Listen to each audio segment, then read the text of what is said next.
வணக்கம் பத்திரிகையாளர் கோடங்கி. கரூரில் 41 பேர் மரணத்துக்கு பிறகு அங்கே நடந்த சம்பவங்களில் எந்த எள்முனை அளவும் நமக்கு சம்பந்தமில்லை என்பது போல தொடர்ச்சியாக கிட்டத்தட்ட 40 நாட்களை கடந்த பிறகும் ஒரு குற்ற உணர்ச்சி கூட இல்லாமல் தொடர்ந்து அந்த பழியை மற்றவர்கள் மீது போடுவதிலேயே மிக தீவிரம் காட்டி வருகிற தாவேகா கட்சியை சேர்ந்தவர்களும், குறிப்பாக விஜய், ஆதவ் அர்ஜுனா, நிர்மல்குமார் உட்பட, புசி ஆனந்த் உட்பட அனைத்து நபர்களுக்கும் குற்ற உணர்ச்சி கொஞ்சம் கூட இல்லாமல் மிக மோசமான ஒரு கல்ச்சரை, புதிய வகையிலான ஆபத்தான அரசியல் வியாதியை உருவாக்கி இருக்கிற தாவேகா எப்படி மக்கள்கிட்ட ப்ரொஜெக்ட் ஆயிருக்காங்க அப்படின்னா, இந்த மாதிரி ஒரு கட்சியை அவங்க பார்த்துருக்கவே மாட்டாங்க. இப்படி ஒரு அரசியல் கட்சியை அவங்க பார்த்துருக்க வாய்ப்பே இல்லை. சாகடித்தாலும் அல்லது தன்னை பார்க்க செத்து போனாலும் காசை விட்டெறிஞ்சா இறந்து போன குடும்பம் கூட, அந்த குடும்பத்தார் கூட நமக்கு சாதகமாக, ஆதரவாக நம் மீது அப்படியே பரிதாபம் வைத்து பேசுவார்கள் அப்படின்றத ப்ரொஜெக்ட் பண்ணி, கிரியேட் பண்ணி, பணத்தால் பண அரசியலோடு பிண அரசியலும் சேர்த்து பண்ணிக்கிட்டு இருக்கிற விஜய் இதோடு மட்டும் இல்லை, அவர் ஒரு மரண வியாபாரியா மாறி இருக்கார். இந்த வார்த்தை ரொம்ப கொஞ்சம் கடுமையான வார்த்தை தான். ஆனா வேற வழி இல்லை அப்படின்றதுனால இந்த வார்த்தையை பயன்படுத்த வேண்டிய கட்டாயத்துக்கு நான் ஆளாயிருக்கேன். வழக்கமா இந்த வியாபாரம் அப்படின்றது எல்லா இடங்களிலும் இருக்கும். வியாபாரம் தான் தயாரித்திருக்கிற பொருளை கொண்டு போய் மக்கள் மன்றத்தில் கொண்டு சேர்க்கணும்னா பல விஷயங்களை செய்து அதை ப்ரமோட் பண்ணி, அதற்கான பல விஷயங்களை செய்து விளம்பரப்படுத்தி, அதை முன்னிலைப்படுத்தி, எல்லா விதத்திலும் அது மக்களுக்கு பயன் தரும் அப்படின்ற மாதிரி ஒரு மாய தோற்றத்தை ஏற்படுத்தி பல பொருட்கள், போலி பொருட்கள், காசு மூலமா, வியாபாரத்தின் மூலமாக, அதுவும் ப்ரமோட் பண்றதன் மூலமா உதவாத பொருளை கூட வித்துற முடியும். அப்படி பல பேர் செய்து பல கோடி ரூபாயை சம்பாரிச்சிருக்காங்க. மோசடிகள் பல நடந்திருக்கு. காந்த படுக்கையில அப்படிதான். காந்த படுக்கைன்னு ஒரு விஷயம் வந்தது. அந்த காந்த படுக்கையை எம்எல்ஏ மூலமாக விற்று பல 100 கோடிகளை கொள்ளையடித்து, மக்கள் பணத்தை கொள்ளையடித்தவர்கள்லாம் இப்ப காணா போயிட்டாங்க. பெரிய நல்லவர்களாக நிறைய விஷயங்கள் பண்ணிட்டு இருக்காங்கன்னு வச்சுங்களேன். கிட்டத்தட்ட ஒரு 800-900 கோடிக்கு மேல அந்த காலகட்டத்திலே அது கொள்ளையடிக்கப்பட்டுச்சு, மக்கள் பணம். ஆனா அது பொருளோட விலை பார்த்தீங்கன்னா 3000 ரூபாய் 4000 ரூபான்னு சொல்லிட்டு எம்எல்ஏ மூலமா ஆளை சேர்த்தா உனக்கு இவ்வளவு கமிஷன் தரேன்னு சொல்லி கொடுமைகள் நடந்து, இது மாதிரி நிறைய கோல்டு கொஸ்டின், ஒரு தங்க காயின் திட்டம் வந்துச்சு. இது மாதிரி ஏகப்பட்ட விஷயங்கள் நடந்தது. இன்னும் நடந்துகிட்டே இருக்கு. பல இடங்கள்ல மக்கள் ஏமாந்துட்டே இருக்காங்க. எவ்வளவு பட்டும் திருந்தாத மக்களா இருக்காங்க. அதனால நம்ம ஒண்ணுமே சொல்ல முடியாது. நடந்துகிட்டு தான் இருக்கு. படித்தவர்களும் அதில் போய் மாட்டிக்கிறாங்க. அதுதான் சிக்கலே. இப்ப என்ன பேச போறோம்னு தெரியாம ஏதோ பேசிட்டு இருக்கோம் நினைக்கிறீங்களா? இல்லைங்க. இதெல்லாம் ஏன் சொல்ல வரேன்னா, இந்த மரண வியாபாரம்னு ஒரு விஷயம் சொன்னல, இப்ப பொருளை தயார் பண்ணி வித்து காசாக்குறது ஒரு வகைனாலும், இப்படி நெரிசல் மரணங்கள் நடந்த பிறகும் இதை வைத்து வியாபாரமாக்கலான்னு நெஞ்சத்தில் துளியும் கூட இரக்கமில்லாத அரக்கத்தனமான எண்ணத்தோடு பண வியாபாரியாக பிணத்தை வைத்து தன்னுடைய ப்ராடக்டை விற்பதற்கு அடுத்த கட்டத்தைக்கு நகர்ந்திருக்கிறார் விஜய் என்பதுதான் அதிர்ச்சிகரமான உண்மை. உண்மையிலே விஜய்க்கு மனசாட்சியோ இரக்கமோ மக்கள் மீது அக்கறையோ தமிழ்நாடு மக்கள் மீதான கொஞ்சமாவது ஒரு உணர்வு இருந்தால் அவர் நடித்திருக்கிற ஜனநாயகன் படத்தை ரிலீஸ் பண்ணவே மாட்டார். இப்போதைக்கு கொஞ்ச நாள் ஆற போட்டுருவார். ஆனா ஏற்கனவே திட்டமிட்டபடி முன்பே, கரூர் மரணத்துக்கு முன்பே, நெரிசல் அந்த கொலைகளுக்கு முன்பே இந்த படத்தை ஜனவரியில நீங்க பண்ணித்தான் ஆகணும். அவங்க தீபாவளிக்கு வர மாதிரி இருந்த படத்தை ஜனவரியில வந்தே ஆகணும், பொங்கலுக்கு முன்பாக அந்த படம் வந்தே ஆகணும்னு ஓடிடி தளம், கிட்டத்தட்ட 120 கோடி ரூபாய் கொடுத்து வாங்கி இருக்கிற ஓடிடி தளம் இந்த தயாரிப்பு நிறுவனத்துக்கும் குறிப்பாக விஜய்க்கும் பெரும் நெருக்கடி கொடுத்துட்டாங்க. அந்த கார்பரேட் நிறுவனங்கிட்ட நீங்க கையெழுத்து போட்டீங்கன்னா, அக்ரிமெண்ட்ல சைன் பண்ணிட்டீங்கன்னா, எல்லா காலகட்டத்திலும் அக்ரிமெண்ட்டை மீறிட்டீங்கன்னா பல மடங்கு நீங்க திருப்பி கொடுக்கணும் நஷ்ட ஈடாக. இந்த ஆள் சாப்பிட்ற கையாலே காக்கா ஓட்டாத ஆள். அது பழமொழி சொல்லுவாங்க, எச்சில் கையால் காக்கா ஓட்டாத ஆளுன்னு. அதை நான் டீசெண்டா சொன்னேன். 1 பைசா ஒத்த பைசா இப்போ வரைக்கும் அந்த ஆள் காசு இங்க கொடுக்கவே இல்லை. விஜயினுடைய பணம் எங்கேயுமே இதுவரை செலவு பண்ணப்படவே இல்லை. பொதுவாகிக்கு வந்துட்டேன்னு சொல்றாரு. அரசியல் கட்சி ஆரம்பிச்சு 2 வருஷம் ஆகுது. ஒத்த பைசா அவர் காசு கிடையாது. முன்னாடி யாரோ ஸ்பான்சர், இப்போ கண்ணுக்கு தெரிஞ்ச ஆதவ் ஸ்பான்சர். லாட்ரி சுரண்டல் பணத்திலேருந்து அந்த ஆளை பேசி பேசி நமக்கு டயர்ட் ஆயிட்டோம். அந்த பணம் மூலமாகத்தான் இப்ப கொடுக்கப்பட்ட அந்த 20 லட்சம் கூட கிட்டத்தட்ட ஒரு 8 கோடிக்கு மேல அவர் கொடுத்துருக்காருன்னா, அந்த பணமும் அந்த சுரண்டல் லாட்டில கிடைச்ச பணம் மாமனார் வீட்டு காசு தான். இந்த ஆளுக்கு ஒரு ஒத்த பைசா சம்பாதிக்க துப்பு கிடையாது. ஸோ அந்த பணம் தான். விஜயினுடைய பணம் 1 பைசா கூட கிடையாது. ஆனா பணம் மட்டும் அவருக்கு வந்து சேர்ந்துகிட்டே இருக்கும். இப்ப இந்த கேவிஎன் தயாரிப்பு நிறுவனம்னு கர்நாடகாவை சேர்ந்தவர்கள் தான் அந்த படத்தை தயாரிக்கிறாங்க இல்லையா, இது வந்து சும்மா நாம்கே வாஸ். இதன் முழு தயாரிப்பு வந்து விஜய் தான். அவருடைய உதவியாளராக இருக்கிற ஜெகதீஷ் தான் இணை தயாரிப்பாளர்னு போட்டிருக்காரு இல்லையா. அந்த கட்சியினுடைய இணை பொருளாளர் பதவி ஒண்ணுதான் இருக்குங்க. உலகத்திலே இந்த கட்சியில தான் விதவிதமான போஸ்டிங் எல்லாம் போடுறானுங்க. அதாவது தேர்தல் மேலாண்மை பொதுச் செயலாளர் ஒண்ணுதான் இருக்கும். அது என்னடா தேர்தல் மேலாண்மை பொதுச் செயலாளர், எனக்கு புரியவே இல்லை. அப்படி ஒரு பதவியை கிரியேட் பண்ணி இந்த தற்கூரி ஆதரவு அதுல வந்து பொதுச் செயலாளராக வச்சிருக்காங்க. இணை பொருளாளர் பதவி ஒண்ணுதான். பொருளை வந்து அந்த எல்லா வரவு செலவுகளையும் பார்த்து வருமானத்தை எடுத்து வருமானத்தை செலவு பண்ணி கணக்கு வழக்குகளை பார்க்கிற விஜயனுடைய ஆடிட்டரா இருக்கிறவர் தான் பொருளாளராக இருக்காரு வெங்கட்ராமன். அவர் தான் அந்த கேட்ல உள்ள விடாம அந்த கண்ணீர் விட்டு கதறின ஒரு சம்பவம் நடச்சுல மாமல்லபுரத்துல. அப்போ ஒரு காரை வந்து உள்ளே விடல, அவர் ஆறு நடிச்சு பார்த்தாருல, அவர் தான் வெங்கட்ராமன். அவர் தான் விஜயனுடைய ஆஸ்தான ஆடிட்டர். கணக்கு வழக்கு உங்க பாணியில கிராமப்புறத்துல சொல்லணும்னா கணக்கு பிள்ளை. அவர் தான் வந்து இந்த கட்சியினுடைய பொருளாளராகவும் இருக்காரு. அவருக்கு இணை பொருளாளர்னு ஒரு போஸ்டை உருவாக்கி அந்த போஸ்ட் யாரு வச்சிருக்காங்கன்னா நண்பர், அந்த விஜயனுடைய நெருங்கிய நண்பரா இருக்கிற ஜெகதீஷ், அதாவது நடிகைகளுடைய மேனேஜரா இருக்கிறவர். அவர் தான் அந்த கட்சிக்கு இணை பொருளாளர். இப்ப நான் என்னன்னா, இந்த படத்தை தயாரிக்கிறதும் ஜெகதீஷ் பெயரில் தான் அது வந்து வருது. இதற்கு முழுக்க முழுக்க விஜயனுடைய பணம் தான். பேருக்கு தான் அந்த கேவிஎன் நிறுவனம் அப்படின்னு சொல்றாங்க. தகவல் அப்படின்னு சொல்லப்படுவது தகவல், நீங்க புரிஞ்சுக்க வேண்டியதுதான். இப்ப இந்த படத்தை வந்து ரிலீஸ் பண்ணுவதற்கு நம்ம ஏற்கனவே ஒரு வீடியோல சொல்லியிருக்கிறோம். ரிலீஸ் பண்ணுவதற்கு முயன்றது வந்து ராகுல் அப்படின்னு சொல்லிட்டு ரோமியோ பிக்சர்ஸ் அப்படின்னு ஒரு பட நிறுவனம் நிறைய பெரிய படங்களை அவங்க இப்ப சமீப காலமா அவங்க ரிலீஸ் பண்ணிட்டு இருக்காங்க. அவங்க வந்து உதயநிதியோட நெருங்கிய நண்பரா இருக்காரு. அந்த நிறுவனம் உதயநிதியுடைய ரெட் ஜெயண்ட்டுக்கு நெருங்கிய நண்பரா இருக்காரு. ரோமியோ பிக்சர்ஸ் இந்த படத்தை ரிலீஸ் பண்ணலான்னு முதல்ல பேசிட்டு இருந்தாங்க. அப்படிதான் தகவல்லாம் வந்துச்சு. தகவல் தான் அதுவும். ஆனா இப்ப என்ன நடந்ததுன்னு தெரியல, என்ன மாயமோ மந்திரமோ தெரியாது. இப்ப அவர் ரிலீஸ் பண்ணல, வேற யாருக்கிட்டயோ கொடுக்கலாமா, நம்மளே ரிலீஸ் பண்ணிடலாமா அப்படின்னு முயற்சி எடுக்கிறாங்க. ஆனா இந்த படத்தை ஓடிடிக்கு மிகப்பெரிய விலை கொடுத்து ஒருத்தருக்கு வித்துட்டாங்க. 120 கோடி ரூபாய்க்கு மேல அவங்க விலை பேசிட்டாங்க. அவர்களுக்கு ஏற்கனவே சொன்ன தேதியை தாண்டி 2வது தேதி ஜனவரி 9ன்றத 2வது முறையா கொடுத்துருக்காங்க.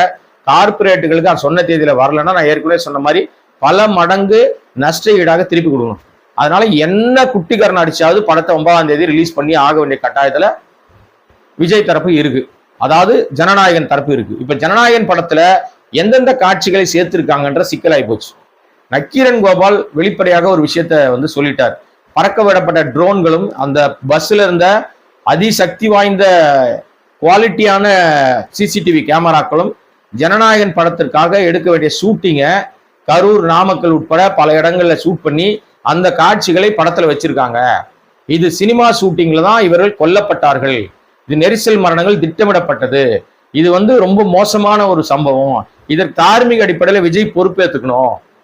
அவர் தப்பிச்சு ஓடுனது அயோக்கியத்தனம் அப்படின்னு போட்டு பொலன்னு அந்த மீசக்கார் பொழந்த உடனே அது நாடு முழுக்க பத்தி எரியுது. ஷூட்டிங்கான ஒண்ணு. இப்ப ஜனநாயகன் தரப்பு எந்த மறுப்பும் வெளியிடவே இல்லை. இல்லைங்க அப்படிலாம் காட்சிகள் நாங்க படத்துல வைக்கலன்னு அந்த படத்தினுடைய டைரக்டரா இருக்கிற எச் வினோத்தோ இல்ல பட நிறுவனமோ விஜய் தரப்புலையோ இது வரைக்கும் சொல்லவே இல்லை. அப்ப கள்ள மௌனம் என்ன காரணம்னா, அந்த காட்சிகள் படத்துல இடம் பிடிச்சிருக்குன்னு அர்த்தம். இது உண்மையா இல்லையா அப்படின்றதுக்கான அவர்களே அது உண்மைதான் சொல்லி இப்போ ஒரு ட்வீட்டை போட்டு ஒரு டிசைனை போட்டு காட்டி கொடுத்துட்டாங்க. மக்கள் கூட்டத்துல விஜய் நிக்கிற மாதிரி, கண்ணாடி போட்டுக்கிட்டு நிக்கிற மாதிரி மக்கள் கூட்டத்துல மக்களே அவரை ஆரவாரம் பண்ணி அவரை கூப்பிடுற மாதிரி ஒரு படத்தை போட்டு எங்க அப்பன் குதிரைக்குள்ள இல்லைன்னு மாட்டிக்கிட்டாங்க. இப்படி மாட்டிக்கிட்டே பங்கு அப்படின்ற மாதிரி இந்த காட்சிகள் எல்லாம் திட்டமிட்டு எடுக்கப்பட்டிருக்கிற காட்சிகள். அந்த ரசிகர்களை திட்டமிட்டு இவர் ஷூட்டிங்க்கு பயன்படுத்தி கொண்டார் அப்படின்னு வெட்ட வெளிச்சமா தெரிஞ்சு போச்சு. இப்ப இந்த காட்சிகள் அதுல இடம் பிடிச்சிருக்கு. இப்போ சிபிஐ வந்து இந்த காட்சிகளை கொடுன்னு கேக்குது. எந்த காட்சிகள்னா, கரூர் அந்த சம்பவம் கூட்ட நெரிசல் பலிகள் சம்பவம் நேரத்துல அந்த பஸ் நின்ன 4 புறமும் இருந்த சிசிடிவி கேமரா காட்சிகளும் ட்ரோன்கள் பறந்தது அது எடுத்த கேமரா காட்சிகளும் எங்களுக்கு வேணும்னு சிபிஐ கேட்டிருக்கு. கேட்டு பல நாட்கள் ஆயிடுச்சு. இதுவரை அந்த காட்சிகளை சிபிஐ வசம் ஒப்படைக்கவே இல்லை. நேர்மை நீதி பேசுற விளக்கணைகள் இதுவரையும் கொடுக்கவே இல்லை. நீங்க தான் தைரியமான ஆளாச்சப்பா, கொடுக்க வேண்டியதானே சிபிஐ கிட்ட. உங்க அப்பன் சிபிஐ வந்துட்டான்னு பேச தெரிஞ்ச ஆதவுக்கு இந்த பஸ் அவர் கட்டுப்பாட்டில் தான் வச்சிருந்தாரு. பறக்க விடப்பட்ட ட்ரோன்கள் எல்லாம் அவர் கட்டுப்பாட்டில் தான் பறக்க விடப்பட்டுச்சு. அவர் தானே இதுக்கெல்லாம் கொடுக்கணும். அதனாலதான் அவர் கொந்தளிக்கிறார். ஐயோ நம்ம மாட்டிக்கிட்டோமே, இது கொடுத்தா சிக்கிடுவோமே. அவருடைய உதவியாளர் காணா போயிட்டாராம். எங்க போயிருக்காரு, எங்க இருக்காருன்னு தெரியாது. பஸ்ஸில் கைப்பற்றப்பட வேண்டிய அந்த ஹார்ட் டிஸ்க் மாயமாயிருக்கு, இது வரைக்கும் கிடைக்கல. இவங்க எங்கேயோ மறைச்சிட்டாங்க. நேர்மையாளர்கள் அதை திருப்பி கொடுக்கல. ஓகே, ஒரு பாயிண்ட். ரெண்டாவது பாயிண்ட் என்ன அப்படின்னா, இந்த ஜனநாயகன் படத்தை இவங்க 9ஆம் தேதி ரிலீஸ் பண்ணி ஆகணும்ன்றதுனால இந்த கரூர் மரண விஷயத்துல இவர் போய் பார்க்கல, அது பண்ணல, இது பண்ணல, இது அப்படின்னு நிறைய நெகட்டிவா ஸ்ப்ரெட் பண்ண விஷயத்தெல்லாம் மடைமாத்தும் விஷயமாக நல்லா கவனிச்சு பாருங்களேன். எல்லா சின்ன சின்ன விஷயத்துக்கெல்லாம் தாவேகா சார்பில் ஒரு 100 பேர் 200 பேர் அங்கங்க கோஷம் போட்டுட்டே இருக்கான். போலீஸ் பர்மிஷன் கேட்கறானுங்க. திடீர்னு இன்னைக்கு கூட பாத்தீங்கன்னா இது ஒரு ஆர்ப்பாட்டம். ராஜ்மோகன் போய் கலந்துக்கிட்டு ஒரு சீனை போடுறாரு. அங்க ஏதோ 2 வயதான அம்மாவை அவங்க செட் பண்ணதா இல்ல அந்த அம்மா நிஜமா பேசுதான்னு தெரியாதுங்க, நமக்கு தெரியாது. அங்கிருந்து அந்த வீடியோ எல்லாம் பார்த்தா அந்த அம்மா கண்ணீர் விட்டு கதறுது. விஜய முதல்வர் நாற்காலில உட்கார வச்சுதான் நான் அழகு பார்ப்பேன், நான் விடவே மாட்டேன், நீ தலைவா கவலை கலங்காத, நீ எப்படியும் பதவியில உட்காந்துருவ, இவர் என்ன நாட்டு மக்களுக்கு செஞ்சு கீஷ்டாருன்னு தெரியல, பதவிக்கு மட்டும் உட்காருவேன்னு பொதுமக்களை வச்சு பேச வைக்கிறதா நினைச்சு ஸ்கிரிப்ட் தயார் பண்ணிட்டு இருக்கானுங்க. இதெல்லாம் நிறைய பார்த்தாச்சுப்பா. இந்த மாதிரி விஷயங்கள்லாம் ஏகப்பட்டது எப்பவோ பார்த்தாச்சு. ஆக்கப்பூர்வமா ஏதாவது உருப்படியா யோசிச்சு முடிவு பண்ணுங்க. இன்னொரு ஆர்ப்பாட்டம் நடந்துச்சு, தாவேகா ஆர்ப்பாட்டம். எதனா 30 நாள் அது ஓடி ஒளிஞ்சிருந்தாங்கல்ல. இப்ப கையில காலில் நம்ம ஆறுதல் தேடிட்டோம்னா மக்கள் எல்லாம் விஜய பரிதாபமா பார்க்க ஆரம்பிச்சிட்டாங்க. நாட்டு மக்களை காப்பாற்ற வந்த ஆபத் பாந்த இவர்தான் கர்த்தா ரட்சகர் அப்படின்னு இவங்க திட்டம் போட்டாங்க அப்படின்னு நினைச்சுக்கிட்டு நேத்தோ முந்த நேத்தோ ஒரு ஆர்ப்பாட்டம். அந்த ஆர்ப்பாட்டத்துல 1000 ரூபாய் தேவையில்லை, இலவசங்கள் தேவையில்லை, ஓசி பஸ் வேண்டாம் அப்படின்னு சொல்றீங்களே. இப்ப தெளிவா ஒரு விஷயத்த கேட்கிறேன் நான். உண்மையிலேயே தாவேகா நியாயமா நேர்மையா ஆண்மை திறனோடு இருந்தா ஒரு தேர்தல் அறிக்கை வெளியிடுங்க பார்ப்போம். அல்லது நீங்க உங்களுடைய முக்கியமான அஜெண்டாவாக இந்த தீர்மானத்தை நிறைவேற்றுங்க பார்ப்போம். எதுனா 1000 ரூபாய் இப்போது திமுக அரசாங்கம் வழங்கி பெண்களுக்கு, மாணவர்களுக்கு, இளம்பெண்களுக்கு, வேலை இல்லாத பட்டதாரிகளுக்கு வழங்கப்படுகிற உதவித்தொகையை நாங்க ஆட்சிக்கு வந்தா நிறுத்திடுவோம் சொல்லு பார்ப்போம். நீ ஆம்பளையான்னு பார்த்துருவோம். அவங்க பாணியில் தானே பதில் சொல்லணும், சொல்லு பார்ப்போம். அதை நீ செஞ்சிட்டீங்கன்னா ஓகே. அதே மாதிரி பெண்கள் இலவசமாக பயணம் பண்ணுகிற அரசு பேருந்துகளில் இனிமேல் இலவச பயணம் என்பதே கிடையாது. இலவச பொருட்கள் வழங்கப்பட மாட்டாது. இலவச லேப்டாப் கிடையாது, இலவச பாட புத்தகங்கள் கிடையாது, இலவச செருப்பு கிடையாது, காலை உணவு திட்டம் கிடையாது, மதிய உணவு திட்டம் கிடையாது. நீ ஆம்பளையா தான் சொல்லிப்பார். தாவேகாவுடைய தேர்தல் அறிக்கையில் இதெல்லாம் வந்துச்சுன்னா அதுக்கு இதெல்லாம் இல்லை, நாங்க நாட்டை திருத்த போறோம், நாட்டை மாத்த போறோம், பாலாரம் தேனாரம் ஓட போகுது, அப்படியே நாங்க அப்படியே சிங்கப்பூரா மாத்த போறோம், மலேசியாவை மாத்த போறோம், துபாயா மாத்த போறோம், தங்கம் ஓடும், வெள்ளி ஓடும் அப்படின்னு நீங்க சொல்லுங்களேன். இதெல்லாம் சொல்லிட்டு அறிக்கையில பார்ப்போம் மக்கள் உங்களுக்கு வாக்களிக்கிறாங்களான்னு பார்ப்போம். பூரா பிக்காளித்தனமா கேவலமான அரசியல், கீழ்த்தரமான மட்டரகமான அரசியல். ஒத்தைக்கு ஒத்த வா சண்டைக்குன்னு ஒருத்தன் கூப்பிட்டு இருக்கான். இவன் மேலாண்மை பொதுச் செயலாளரான், தேர்தல் மேலாண்மை மானங்கட்ட பைய. இவன் என்ன பேச்சு பேசுறாங்க, கூப்பிடுறான், வா மீசக்காரா உன்னை என்ன பண்ணுவேன் தெரியுமா, சட்டை இழுத்து அடிப்பேன். ஏடாடே உனக்கெல்லாம் எவன்டா மாதிரியா உனக்கு இந்த மேலாண்மை விளக்கண்ண ஆண்மை எல்லாம் கொடுத்தது, உனக்கு ஆண்மையே இல்லடா. அப்படிதான் சொல்ல தோணுது நமக்கு. ஏன்னா பத்திரிகைக்காரனா உனக்கு அவ்வளவு சாதாரணமா போச்சு. அதுவும் அவர் என்ன கேள்வி கேட்டாரு, ரொம்ப சாதாரணமான ஒரு விஷயத்த ரொம்ப தெளிவாக நக்கீரன் கோபால் ஒரு விஷயத்த கேட்கிறாரு. நீ நாமக்கல்ல இருந்து எத்தனை மணிக்கு கிளம்புன, நாமக்கல்ல மயங்கி ஊழ்ந்ததா சொல்லப்படுது 35-40 பேரு. அந்த தகவல் உனக்கு தெரியுமா தெரியாதா? தெரிஞ்சா அவங்களுக்கு நீ என்ன மாற்று ஏற்பாடு பண்ண? நீ ஏன் சென்னையில இருந்து தாமதமா கிளம்புன? எத்தனை மணிக்கு இங்க சேர்ந்த? ஏன் அந்த ஒரு அம்மா உன் டயருக்கு முன்னாடி கண்ணீர் விட்டு கதறிச்ச, அதுக்கப்புறம் தானே குழந்தைய காணோம்னு அனௌன்ஸ் பண்ற, அதுக்கப்புறம் ஏன் அவசரம் ஓடி ஒளிஞ்ச, எங்க போன, எத்தனை மணிக்கு போன, எப்படி போன, அதுக்கப்புறம் எங்க போனீங்க, 30 நாள் ஆள் காணாம போயிட்டீங்களே, இப்படின்னு ஏகப்பட்ட கேள்விகளை நக்கீரன் கோபால் எழுப்பியிருக்காரு. நக்கீரன் கோபால் மட்டும் இல்ல, நம்மளும் நிறைய கேட்டோம். நம்மளை மாதிரி ஊடகங்களை பேசுற பலரும் நிறைய கேள்வி கேட்டாங்க. எந்த கேள்விக்கும் பொதுக்குழுல அதுக்கான பதில் வரல. ஆனா அதை விட்டுட்டு நாம ஒரு கேள்வி கேட்டா நம்மளை அசர்ற மாதிரி இன்னொரு பதில் சொல்லுவாங்க தெரியுமா அப்படின்னு ஒரு படத்துல கவுண்ட் பண்ணி சொல்லியிருப்பாரு. அதே மாதிரி பாணியை பயன்படுத்தி எந்த கேள்விக்கும் பதில் இல்லாம ஒத்தைக்கு ஒத்த சண்டை கூப்பிடுற சின்னத்தனமான கீழ்த்தரமான அரசியலை செஞ்சுக்கிட்டு இருக்கிற அரசியல் வியாதிகளா இருக்கிற இந்த ஆதவ் மாதிரி விஜய் மாதிரியான ஆட்களுக்கு எத்தனை செருப்படிகள் விழுந்தாலும் அவங்களுக்கு அந்த புத்தி வரப்போறது இல்லைன்னு தெரிஞ்சு போச்சு. இப்ப பாயிண்ட்டுக்கு வருவோம். நம்ம ஜனநாயகன் ரிலீஸுக்கு ஒரு வழியே கிடையாது, பண்ணித்தான் ஆகணும்னு கட்டாயத்தினால இப்போ ஓடிடிக்காரன் நெருக்கடி குத்துறான், கழுத்துல கத்தி வச்சுட்டான், கழுத்தை புஷ்டான், நெருக்கிட்டான். எனக்கு என்ன செய்வே தெரியாது, ஓடல, எனக்கு அதெல்லாம் கவலை இல்லப்பா, 9ஆம் தேதி ரிலீஸ் பண்ணு, எனக்கு ரிலீஸ் பண்ணிட்டு என் கண்டென்ட்டை கொடு, நான் வந்து அதை ஓடிடியில போட்டு ஆகணும்ட்டான். அவன் முடிஞ்சிச்சா பிரச்சனை? சேட்டலைட் விற்கல, எந்த சேட்டலைட் காரணமும் வாங்கல. ஏன்னா இதுக்கு முந்தைய படங்கள்லாம் பெருசா ஓடவே இல்லை. விஜயனுடைய இதுக்கு முந்தைய படங்கள் வரிசையா செம்மடி, ஒன்றும் பெருசா ஓடல. இந்த படத்தை வாங்குவதற்கு தயாராகவும் இல்லை, யாருமே பெரிய விலை கொடுக்கவும் தயாரா இல்லை. எங்க கொடுக்கறது, எங்க வாங்குறது, என்ன பண்றது ஒண்ணுமே தெரியல. கடைசியில ஒரு பழமொழி சொல்லுவாங்க, சண்டைக்காரன் காலில் விழுறதை விட சாட்சிக்காரன் காலில் விழுறதை விட சண்டைக்காரன் காலில் விழுந்துடலான்னு சொல்லுவாங்க.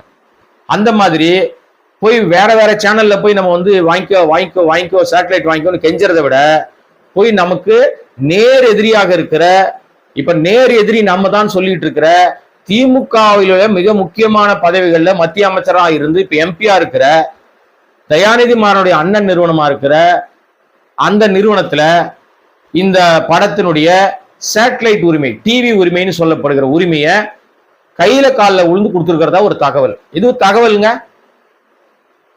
அதுவும் எப்படி தெரியுமா, ஏற்கனவே அவங்க ஒரு படத்தை வாங்கியிருந்தாங்க, விலை கொடுத்து, பெரிய விலை கொடுத்து வாங்கியிருந்தாங்க. அந்த விலைலாம் கொடுக்க முடியாது, அதுக்கெல்லாம் நீ ஒருத்து கிடையாது, நாங்க சொல்றதா வேலை, இஷ்டம்னா கூ, இல்லைன்னா எங்களுக்கு வேணான்ட்டாங்க. இதுதான் அவங்களுடைய டாக்டிசம், இதுதான் வியாபார யுக்தி. வேற வழி இல்லாம அவங்க கேட்ட தொகைக்கு, முந்தைய படத்தினுடைய வியாபாரத்தை விட குறைவான தொகைக்கு அந்த நிறுவனத்திற்கு இந்த ஜனநாயகன் படத்தை கொடுத்திருப்பதாக ஒரு தகவல். ஏங்க ஃபுல்லா தகவலா சொல்லிட்டு இருக்கீங்கன்னா, தாவேக்க பத்தி பேசினாலே தகவல் தாங்க சொல்லணும். உறுதியான தகவல் நம்மகிட்ட இருந்தா, உறுதியான ஆதாரங்கள் நம்மகிட்ட இருந்தா கூட தகவலா, ஏன்னா இது தகவல் வெற்றி கழகம், தகவல் வெற்றி கழகம், வெற்றி கழகம்லாம் கிடையாது.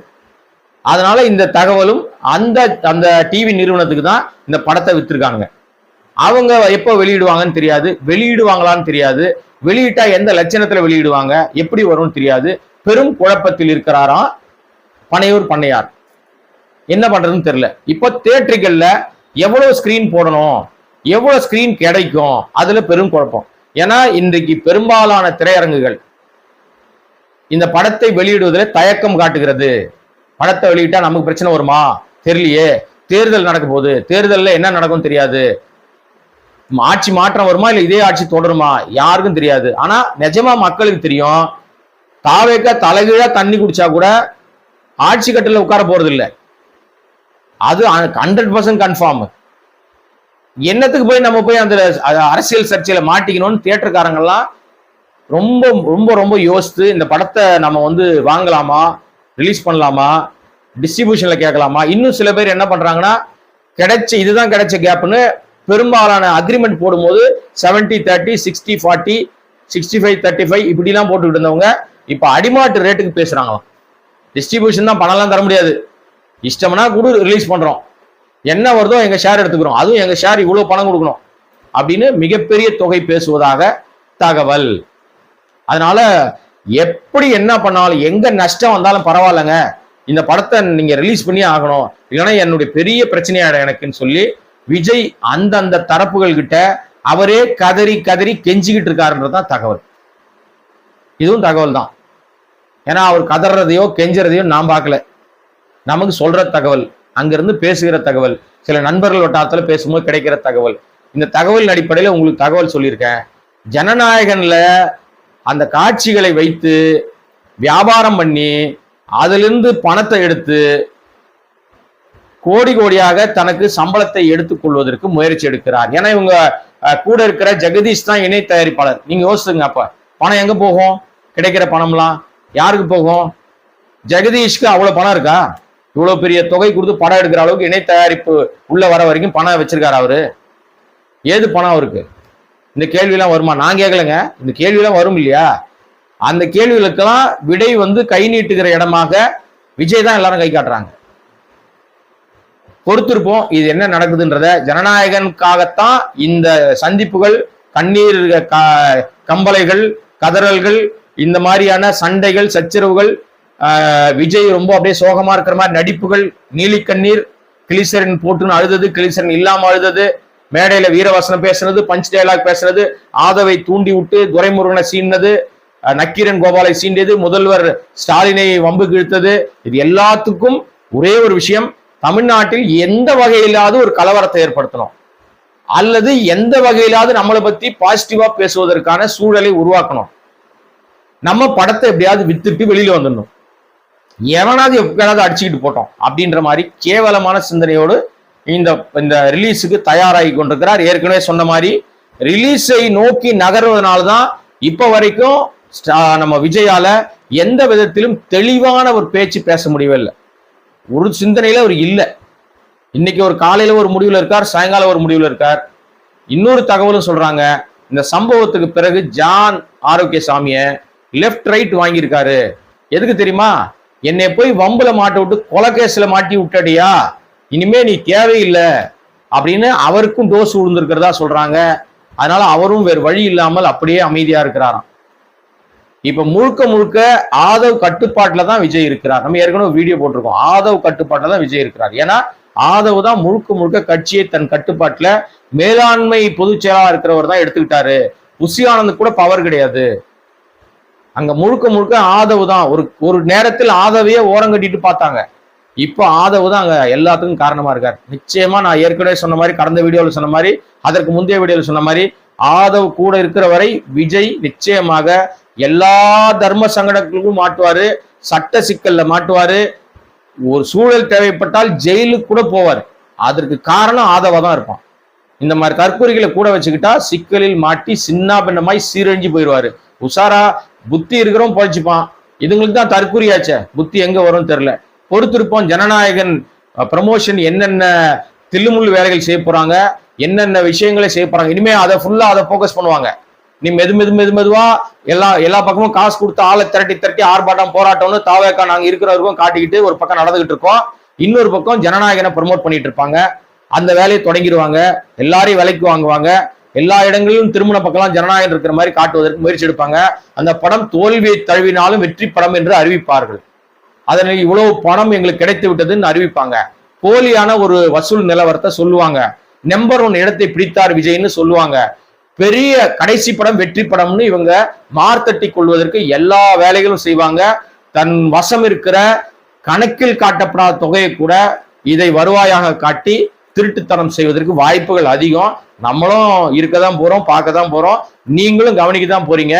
இதன் தொடர்பாக அடுத்த கட்ட நகர்வு என்ன வந்தாலும் அதை உங்களிடம் பகிர்ந்து கொள்வதற்கு வரேன். இப்போ சேனலை இதுவரையும் பார்க்காதவங்க பார்த்தீங்கன்னா சப்ஸ்கிரைப் பண்ணுங்க, சப்போர்ட் பண்ணுங்க. உங்களுக்கு பிடிக்கிற விஷயங்களை நிச்சயமாக கமெண்ட்ல சொல்லுங்க. இந்த சேனலுடைய வளர்ச்சிக்கும் கருத்துக்களுக்கும் உங்களுக்கு முரண் இருந்தா கூட சொல்லுங்க, தப்பே கிடையாது. ஏன்னா எப்பதான் நம்ம நம்மை நாம் மாற்றிக்கொள்வதற்கோ திருத்திக் கொள்வதற்கோ முடியும். நான் ஒன்றும் விஜய் கிடையாது இல்ல, அடமண்டா இருக்கிறதுக்கு. தவறு இருக்குன்னா சுட்டி காட்டினா மாத்திக்கணும், அவன் தான் மனுஷன். ஆகவே என்னை நேசிக்கிற என்னுடைய பார்வையாளர்களுக்கு மீண்டும் ஒரு நன்றியோடு விடைபெறுகிறேன். நன்றி, வணக்கம். வீடியோ உங்களுக்கு பிடிச்சிருந்தா ப்ளீஸ் லைக் அண்ட் ஷேர் பண்ணுங்க. மறக்காம எங்க சேனலை சப்ஸ்கிரைபும் பண்ணுங்க.